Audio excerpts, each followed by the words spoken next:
দোল পূর্ণিমার দিন কোনো রকম রং খেলা যাবে না, কোনো রকম উৎসব পালন করা যাবে না, কারণ এই দোল পূর্ণিমার দিন চন্দ্রগ্রহণ পড়ে গেছে সকাল 6টা থেকে এবং সন্ধ্যে 6টা পর্যন্ত সূতক লেগে গেছে।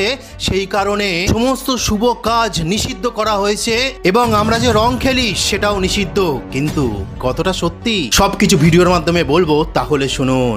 বন্ধুরা, এটা সম্পূর্ণ মিথ্যে কথা। বড় ষড়যন্ত্র করা হচ্ছে আমাদের দোল উৎসবকে রং যাতে মানুষ না খেলে সেই কারণে। কারণ যে সূতকের কথা বলা হচ্ছে এটা কখনোই 12 ঘন্টা পূর্ণগ্রাস চন্দ্রগ্রহণ থাকে না।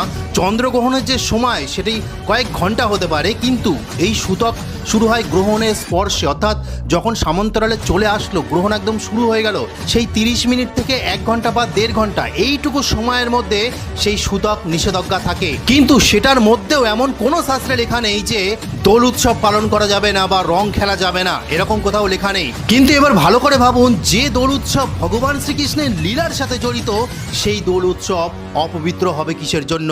সেই দোল উৎসবে নিষেধাজ্ঞা মানা হবে কিসের জন্য?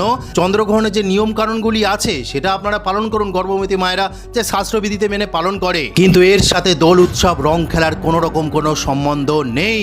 এইবার দেখুন সবকিছুর খণ্ডন হয়ে যাবে, যেখানে আর্যভট্ট নিজে বলছেন যে চন্দ্রগ্রহণে পৃথিবীর ছায়া চাঁদকে ঢেকে দেয় কিন্তু রাহুকে নয়।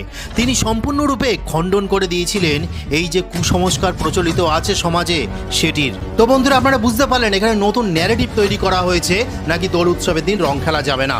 এরকম ভুলেও পালন করবে না, আরো বেশি বেশি করে রং খেলুন, আনন্দে ভরে উঠুক আমাদের দোল উৎসব, দোল পূর্ণিমা।